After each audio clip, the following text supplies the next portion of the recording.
예, 계속해서 요한복음 17장의 예수님의 기도를 통하여 그 더 깊은 내용을 우리가 추적하고 있는데요.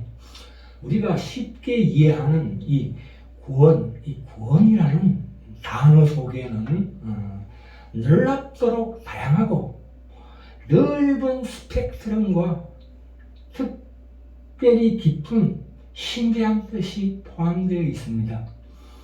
그래서 오늘 제목이 몸의 부활과 성천으로 인한 더 높은 차원의 물질에는 영과 일맥상통하고 조화롭다. 영적인 몸에 대해서 우리 은혜 받고자 합니다. 이 신약 성경은 7번에 걸쳐서 그리스도를 교회의 몸이라고 지칭하고 있습니다. 우리는 그리스도 머리 된 몸의 지체의 연합인데 그것은 고정된 형태가 아니라 예수 그리스도의 머리 된 그 몸의 지체의 연합이 지어져 간다고 합니다.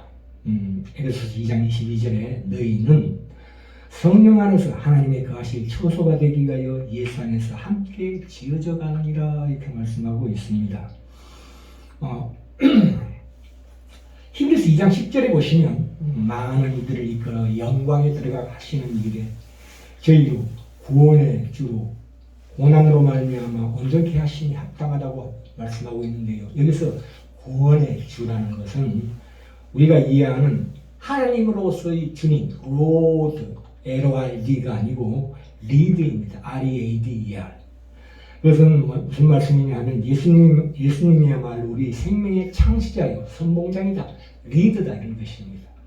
예수님의 리더십의 유형은 우리 인체로 봤을 때 그 신경계의 구조와 비슷한 어떤 위계 질서로 작동하게 됩니다.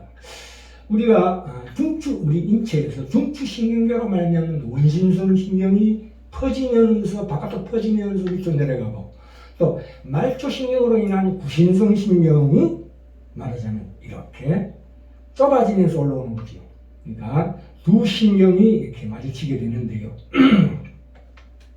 예수님의 머리로서의 그 통치와 다스림으로 말미암는 명령계통이 있어요. 그래서 그 명령계통에서 이 몸이 직접 지시를 받아서 움직일 때도 있지만 대부분은 말하자면 그 통치와 다스림의 위인이 필요하다는 거죠. 첫째, 이 명령계통으로 직접적으로 명령을 받아서 작동하는 신경계도 있지만 대부분은 위인입니다. 이 위인이라는 것은 굉장히 중요한 건데요. 이 절대적으로 필요합니다. 왜냐하면 말단 신경세포, 그러니까 말초신경이죠. 그 말초신경의 자유의지로 말미암는 그 반사신경이 이에 해당됩니다.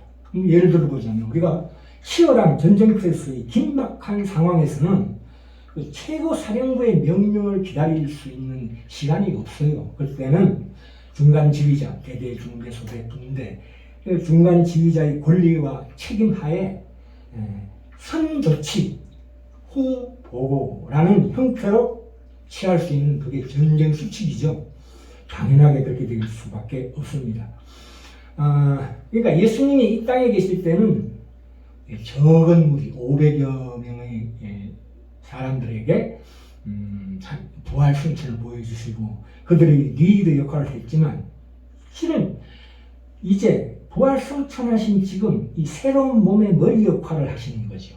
그래서 이 몸이란 것은 지금 온 인류, 우리 신자들의 이루어진 교회를 의미하고 있습니다. 자, 예수님의 그 부활 승천으로 말미암는 우리 몸의 변화에 대해서 고린도전서 15장에 정말 상세하게 기술되어 있는데요.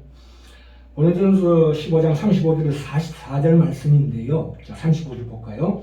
누가 묻기를 죽은 자들이 어떻게 다시 살며 어떠한 몸으로 오느냐 하리니 어리석은 자여 너희 뿌리는 씨가 죽지 않으면 살지 못하겠고 해놓고 39절에 보시면 육체는 다 같은 육체가 아니니 거기에는 사람의 육체, 짐승의 육체, 새의 육체, 물고기 육체가 다 다르다.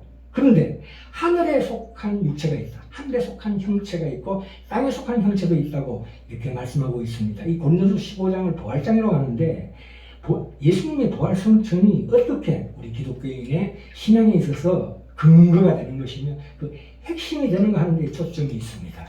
자, 이 바울이 39절에 육체는 다 같은 육체가 아니니 하나는 사람의 육체요, 하나는 짐승의 육체요, 하나는 새의 육체요, 하나는 물고기 육체라 하는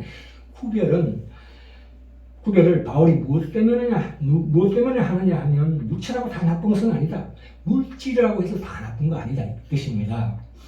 그러니까 육체라고 할지라도 이 땅의 육체라 할지라도 사람의 육체와 짐승의 육체가 이 차별이 나는데 하물며 하늘에 속한 육체는 얼마나 다르겠는가 이 말씀입니다. 육체, 몸을 말씀하고 있습니다. 육체, 물질이라는 무조건 제약시하고 저급하게 생각하지 말라고 해서 하는 말입니다. 그러니까 하늘에 속한 육체가 있다. 그것이 무엇이냐? 40절에 나오죠. 하늘에 속한 형체도 있고 땅에 속한 형체도 있으나 하늘에 속한 자의 영광이 따로 있고 땅에 속한 자의 영광이 따로 있으니라고 말하고 있습니다. 그래서 예수님의 그 부활 성천하신 몸이라는 것은 이 땅에서의 육신과 마찬가지로 저기 하나님 나라에서도 육체요 물질계가 있는 것은 사실이다 이런 뜻입니다. 그런데 문제는 뭐냐면 그 변화되어야 한다는 거죠. 우리 옛사람이 우리 이 땅에 속한 육체가 하늘에 속한 육체로 영광스럽게 변화되어야 한다는 것입니다. 빌립보서 3장에 가면 그 말씀이 나오죠. 지금 이 몸을 가지고 갈 것이 이 썩어질 몸을 가지고 갈 것이 아니라 변화된 몸을 가지고 갈 것임을 선언하고 있습니다. 오직 우리의 시민권은 하늘에 있는지라 그로서 구원하는 자 곧 예수 그리스도를 기다리노니 그가 만물을 자기에게 복종케 하실 수 있는 자의 역사로 우리 낮은 몸을 어떻게 한다고요? 자기 영광의 몸의 형체와 같이 병케 하시리라 이렇게 말씀하고 있습니다. 그러니까 그 몸은 천국에 맞도록 변화된 몸이고 그 영혼은 천국에 그게 적합한 견고하고 튼튼한 영혼이 되게 하신다는 것입니다. 육체로 부활한다는 것은 무엇에 초점을 둔 것입니까? 우리의 신앙이 어떤 이상주의나 관념론에 흐르지 않도록 하는 것입니다. 변화된 몸은 지금 우리 이 썩을 몸과 연속 순상에 있다. 갑자기 물론 재림하실 때는 몸은 일시에 변화되지만 우리 영혼은 점진적으로 변화됩니다. 이 차이는 있지만 이 변화된 몸은 썩어질 몸의 그 연속 선상에 있다는 것입니다.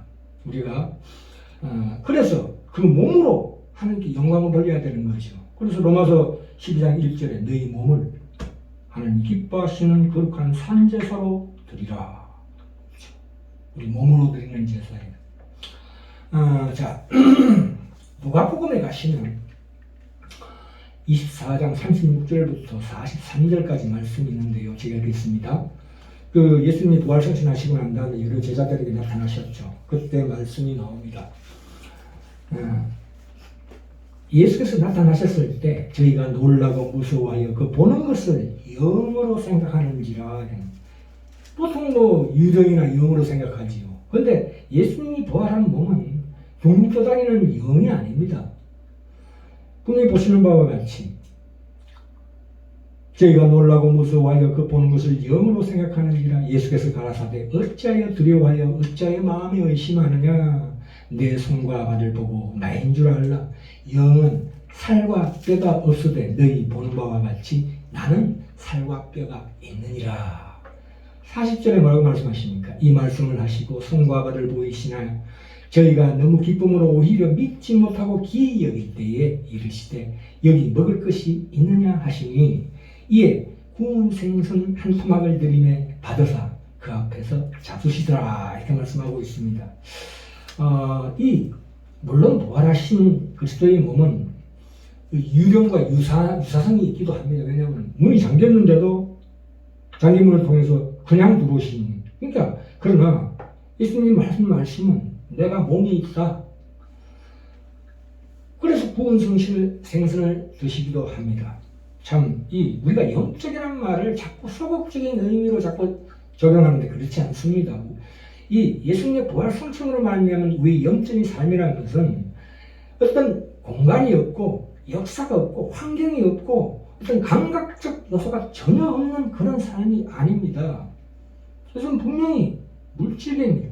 예수님이 하나님 우편에 가셨을 때 신적으로 하나님으로서만 올라가신 게 아니고 인간의 몸 그대로, 변화된 몸 그대로 하나님 우편에 가셨다는 것입니다. 그래서 우리가 깊이 이해해야 합니다. 그러니까 이 우주 안에 새하늘과 새 땅, 그 우주 안에 전혀 새로운 존재 양식이 생겨났음을 의미합니다. 예수님의 부활하신 몸은 십자가 사건 전에 있었던 몸과 유사하면서도 또한 차원이 더 높은 차원의 새로운 몸이다, 변화된 몸이라는 것을 우리가 충분히 이해해야 합니다. 그거는 그 몸이라는 것은 공간과 시간과 전혀 무관한 몸도 아니라는 거죠. 그 몸은 음식을 먹고 동물적인 행위도 수행할 수 있다는 거지요. 그 몸은 현 세계의 물질과 관계 맺고 있는 몸입니다. 그래서 사람들이 그 몸을 만질 수도 있습니다. 물론 만지지 말라고 합니다. 왜냐하면 첫 열매이기 때문에 첫 단 하나님께 드리기 전까지는 내 몸을 만지지 말라 하신 말씀도 있지만 그 몸은 부활의 그 첫 순간을 기점으로 이 앞선 역사를 가진 몸이었다 이 뜻입니다. 물론 그 몸은 어딘가로 가게 되어 있습니다. 어디로? 영원한 하나님의 우편으로 가게 되어 있습니다. 이것이 바로 이 성천 이야기와 부활 이야기에서 그 두 가지가 따로 분리될 수 없는 이유입니다. 그러고 난 다음에 6주 있다가 예수님이 하늘로 성천하십니다. 그 마가복음 16장 19절에 보시면 하늘로 올려져서 하나님 우편에 앉으시니라 나옵니다. 여기서 하늘이라는 것은 헤븐을 얘기하는 게 아니고 이 하늘로 올려진다. 우리 눈에 보이는 이 스카이예요. 스카이. 사도행전 1장 9절에도 그들이 보는 데 올려져 가시니 구름이 그를 가리고 보이지 않게 하더라. 이렇게 말씀하고 있습니다. 자, 오늘 본문 말씀 갑시다. 요한복음 14장 1절부터 3절까지입니다. 여기에 중요한 말씀이 나오는데요. 내 아버지 집에 거할 곳이 많도다. 내가 너희를 위하여 처소를 예비하러 가노니 가서 너희를 위해 처소를 예비하면 내가 다시 와서 너희를 내게로 영접하여 나 있는 곳에 너희도 있게 하리라. 이렇게 말씀하고 있습니다. 이게 거할 곳이라는 게 있습니다. 거할 곳. 이 거할 곳이라는 것은 이 헬라 원어로 모나이라고 합니다. 그러니까 영구한 저택. 구약 시대에도 늘 있어오던 것입니다. 본래부터 있던 아버지 집이라는 뜻이죠. 그 아버지 집이라는 것은 무엇입니까? 요한복음 6장 44절에 나와 있다시피 나를 보내신 아버지께서 이끌지 아니하는 아무라도 내게 올 수 없는 곳입니다. 말하자면 거할 곳이라는 것은 거기에 들어가는 사람들은 말하자면 우리 신분적인 변화를 하나님 홀로, 우리의 신분적인 변화는 하나님 홀로 하나님이 준비하시고 하나님이 책임지시는 것이다. 하나님이 독자적이고 주도적으로 간섭하는 힘을 의미합니다. 그래서 이 거할 곳이라는 것은 우리 구원받은 자들이 갈 곳이죠. 그러나 여기 보시면 예수님께서 뭐라고 말씀하시냐면 내가 너희를 위해 처소를 예비하러 간다. 아니 거할 곳이 있는데 왜 무슨 처소를 예비하러 갑니까? 이 뜻은 무슨 뜻이냐면 신자들을 수용할 자리를 마련한다 이 뜻입니다. 다르죠? 그래서 가서 너희를 위하여 처소를 예비하면 내가 다시 와서 너희를 내게로 영접하리라. 그래서 이 거할 곳이라는 것은 하나님이 독자적으로 하시는 거기 때문에 테이크라고 할 수 있습니다. 하나님이 능동적으로 우리를 이끌으시는 신분적인 변화, 좁은 의미의 구원, 우리가 천국 백성 되었다 하는 것이죠. 그 다음에 그런데 이 처소라는 것은 그래서 예수님이 우리를 영접한다면 영접은 리시브예요. 영어로 리시브. 예수님을 영접하는 자만이 올 수 있는 곳이다 이 뜻입니다. 이것은 무슨 얘기냐면 수준적인 성장을 얘기하고 있습니다. 그 책임의 소재가 하나님께 있는 게 아니고 우리에게 책임이 있다는 거죠. 우리 책임으로 하나님 예수님께 영접받는 존재가 되었다 이 뜻입니다. 이걸 우리가 충분히 깊이 이해하셔야 합니다. 우리가 보통 좀 비장하게 들릴지 모르지만 이 하나님 나라는 우리가 부모, 형제 관계 그대로 가는 것이 아니라 그것이 해소되고 다 하나님 안에서 부모, 형제, 자매, 부부 모든 것들이 하나님의 자녀요. 그 안에서 형제, 자매 관계로 변환되게 하고 그게 바로 하나님 나라, 그 천국의 장소성을 나타내는 것입니다. 우리가 이 땅에서 결코 채워질 수 없는 갈망이 있습니다. 사랑에 대한 갈급한 욕구입니다. 그것이 어디에 투영이 됩니까? 우리 부모, 형제, 부부관계에 투영이 되지만 그 갈망이 이 혈연관계에게로 향했지만 그것이 결코 채워질 수 없는 것입니다. 왜냐하면 그 궁극적인 갈망은 결국 그 목표요 종착지인 예수님의 얼굴, 하나님의 얼굴이기 때문입니다. 우리가 천국에서 그분의 얼굴을 뵙는다면 그 속에서 우리 부부관계, 부모 자식 관계 그 사랑이 거기에 말하자면 투영된 참으로 그 낯익은 모습이 아닐까 조심스럽게 추측해 봅니다. 우리 베드로후서 3장 14절에서 18절까지도 나옵니다. 예수부터 안에서 거듭난 영혼이 하나님께서 요구하시는 흠도 없고 점도 없고 주름 잡힌 것이나 티나 부족함이 없는 완전한 수준에 도달하게 되는 넓은 의미의 구원을 예수 그리스도의 기도를 통해서 우리가 확인할 수가 있습니다. 자, 오늘 본문 말씀 다시 한번 볼까요? 다시 한번 읽겠습니다. 가서 너희를 위하여 처소를 예비하면 내가 다시 와서 너희를 내게로 영접하여 나 있는 곳에 너희도 있게 하리라. 내 아버지 집에 거할 곳이 많도다. 이렇게 말씀하고 있습니다. 우리가 이 세상 살아가면서 과연 내가 내일 아침 무엇을 먹고 사는가? 그것은 사실은 하나님의 일입니다.